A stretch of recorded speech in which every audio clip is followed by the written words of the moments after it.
आप सभी एक बार कमेंट बॉक्स में सच्चे दिल से जरूर लिखिएगा, जय श्री कृष्ण। श्री कृष्ण भागवत गीता में कहते हैं, कोई भी काम अच्छा हो या बुरा वो केवल एक वजह से बनता है, और वो है केवल उस काम को करने के पीछे का आपका इरादा कैसा है। आप उस काम को करना क्यों चाहते हो? क्या आप उस काम को इसलिए कर रहे हैं जिससे आपका कोई स्वार्थ पूरा हो, या इसलिए कर रहे हैं कि किसी का भला हो जाए? काम भले ही एक हो, लेकिन उसका नतीजा इस बात पर निर्भर करता है कि आपका उद्देश्य सही है या बुरा है। महाभारत के युद्ध में पांडव भी युद्ध कर रहे थे और कौरव भी युद्ध कर रहे थे, लेकिन दोनों के उद्देश्य बिल्कुल विपरीत थे। पांडव अपने धर्म के लिए युद्ध कर रहे थे और कौरव अधर्म के लिए। दोनों एक ही मैदान में थे और दोनों ही अपनी पूरी ताकत के साथ एक दूसरे से लड़ रहे थे, लेकिन दोनों का काम एक होने के बाद भी और मेहनत भी एक होने के बाद भी कौरव हार गए और पांडव जीत गए। इसके पीछे का एक ही कारण था, और वो है उनके काम को करने के पीछे का इरादा। एक का इरादा सही और एक का गलत। भागवत गीता में श्री कृष्ण कहते हैं, इंसानियत के सिवाय इस दुनिया में कुछ भी नहीं रहता है। इंसान जब पैदा होता है नंगा आता है, जब वो मरता है ऐसे ही जला दिया जाता है, उनके साथ कुछ भी नहीं जाता। जिंदगी में जो कुछ भी यहाँ आने पर मिला है वो आपके आने से पहले किसी और का था, और जब आप यहाँ से चले जाएंगे तो किसी और का हो जाएगा। जो पैसे आज आपके पास है, जो नाम आज आपके पास है, जो पद आज आपके पास है, उस पद पर कोई और था। आज भले ही आप हो, लेकिन कल कोई और आपसे छीन लेगा। यही सृष्टि का नियम है, और यही भागवत गीता की सबसे बड़ी सीख है जो हर एक पृथ्वीवासी को समझनी चाहिए। तो अगर बदलाव इस दुनिया का नियम है, तो ऐसी कौन सी चीज है जो हमेशा रहती है, जो हमारे मरने के बाद भी इस दुनिया में रहेगी? वो चीज है इंसानियत। सबसे पहले एक अच्छा इंसान बनिए, और हर एक मनुष्य उस परमात्मा का अंश है जो हमारे सीधे तार उस परमात्मा से जुड़े हुए हैं। और हमारी आत्मा कभी गलत नहीं हो सकती, पर हम शरीर के सुखों के लिए गलत कर्मों को करने में लग जाते हैं, और उनका नतीजा भी गलत होता है। आज हमारे पास जो कुछ भी है, चाहे हमारा प्यार हो, रिश्ता हो, या पैसा या नाम, एक दिन हमसे छिन जाएगा, दूर चला जाएगा। श्री कृष्ण कहते हैं, हम लगातार किसी ना किसी तरह के शोर से घिरे हुए रहते हैं। ये हमारे शारीरिक और मानसिक स्वास्थ्य पर बोझ डाल सकते हैं। ऐसे में कुछ वक्त चुपचाप रहकर खुद के साथ समय बिताइए। यह आपके स्वास्थ्य के लिए फायदेमंद है। क्या हम हर समय शोर शराबा के बीच नहीं रहते? लगातार लोगों की बकबक, बाहर गाड़ियों का शोर, तेज म्यूजिक की आवाज, तेज संगीत की आवाज, ये सब हमारे तनाव का कारण है और हमारी नींद को बाधित करते हैं।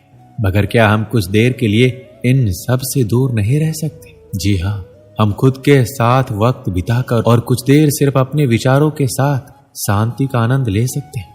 इंसान के सभी दुखों का कारण बोलना ही तो है, क्योंकि आवश्यकता से अधिक बोलना ही दुखों का कारण बनता है। इसलिए कम बोलिए, सटीक बोलिए, मधुर बोलिए, और सबसे जरूरी, जितनी आवश्यकता हो उतना ही बोलिए। वाणी बोलना ही नहीं बल्कि मौन में भी शक्ति होती है। यही कारण है कि धर्मों में मौन को बहुत महत्व दिया गया है। सेहत से मौन का गहरा संबंध है और इससे मानसिक शांति मिलती है। मौन से विचारों में एकाग्रता आती है और रचनात्मकता बढ़ती है। इसलिए जितने भी साधु संत तपस्वी हुए, सबने मौन रहकर और ध्यान लगाकर इस संसार में गुप्त ज्ञानों को प्राप्त किया है। हमारे जीवन में एक नहीं बल्कि बहुत सारे दुखों का कारण बोलना ही है, क्योंकि हमारी समस्या यही है कि हम चुप नहीं रह सकते, हमेशा कुछ ना कुछ बोलते ही रहते हैं। और आपके बोलने के कारण ही आधे से ज्यादा दुख निर्मित होते हैं। परिवार में कलह, कलेश का कारण हमारा बोलना ही होता है। आप जितनी भूख उतना भोजन खाते हैं, जितनी जरूरत उतना कार्य करते हैं, लेकिन क्या आपने कभी इस बारे में सोचा है कि आप कितना बोलते हैं? क्या आप उतना ही बोलते हैं जितनी आवश्यकता है, या अनावश्यक ही सारे दिन बोलते हैं? इस बारे में कभी अकेले बैठकर जरूर सोचिए कि आज आपने दिन भर में कितना बोला, क्या बोला, और सबसे जरूरी क्यों बोला। इनमें से कितनी बातें जरूरी थी, कितनी अनावश्यक। श्री कृष्ण कहते हैं, माफ करना महान व्यक्ति की निशानी है। इस दुनिया में सबसे हिम्मत वाले और सबसे ज्यादा ताकत वाले इंसान वो होते हैं जो माफ करना जानते हैं। और एक बार जरा सोच कर देखिए, भगवान की कौन सी चीज भगवान बनाती है? श्री भागवत गीता में भगवान श्री कृष्ण कहते हैं, चाहे वो कितना भी पापी इंसान क्यों ना हो, लेकिन अगर वो अपने बुरे कर्मों को करना छोड़कर अच्छे कर्म करना शुरू कर दे तो उसको वो अपना लेते हैं। यानी कि भगवान इस पूरी सृष्टि के मालिक होकर भी इतने नेक दिल है और उनके दिल में सबके लिए जगह है और उनके लिए सब समान है। माफ करना महान व्यक्ति की निशानी है और माफ वही कर सकता है जो सामने वाले के किसी ना किसी नजरिए से बड़ा हो। किसी के गलती होने पर उस पर नाराज होना, उस पर गुस्सा होना बहुत आसान काम है और ये कोई भी इंसान कर सकता है।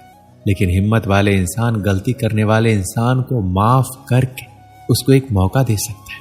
श्री कृष्ण कहते हैं सच्चाई और अच्छाई को कभी हराया नहीं जा सकता, ना कभी छुपाया जा सकता है।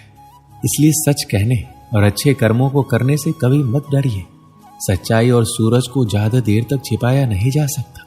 एक समय आने पर इनको दुनिया के सामने आना ही पड़ता है। आप उनको सामने आने से नहीं रोक सकते। इसलिए अगर आज आप ऐसा कोई काम कर रहे हैं जो गलत है, जिसमें झूठ है, तो आपको उस काम को तत्काल ही छोड़ देना चाहिए, क्योंकि किसी ना किसी दिन आपकी सच्चाई दुनिया के सामने जरूर आएगी। भगवान श्री कृष्ण कहते हैं हमें सिर्फ कर्म करने का अधिकार है, फल के बारे में ना सोचें। आपको काम करने की छूट है, लेकिन अपने आप को उस काम में होने वाली जीत और हार में खुद को बांध करके नहीं रखना चाहिए। यह एकमात्र ऐसी चीज है जो अगर इंसान समझ ले तो उसका 100% दुख समाप्त हो सकता है और वो बिना किसी परेशानी के मेहनत कर सकते हैं। ऐसी कोई मंजिल नहीं रह जाएगी इस दुनिया में जिसे वो हासिल नहीं कर सके। और सबसे शानदार बात तो ये होगी कि सब कुछ प्राप्त करने के बाद उसे कभी घमंड नहीं होगा। आपके किसी भी काम को करने का उद्देश्य कभी भी ये नहीं होना चाहिए कि अगर इस काम को मैं कर लूंगा तो मुझे ये फल प्राप्त हो जाएगा। अक्सर ये होता है कि हम मेहनत तो बहुत करते हैं, लेकिन उस मेहनत से ज्यादा हमारे मन में चिंता होती है, इच्छा होती है। हर वक्त हम ये सोचते हैं कि मैं इतना मेहनत कर रहा हूं, मुझे सफलता क्यों नहीं मिली, मुझे सफलता मिलनी चाहिए।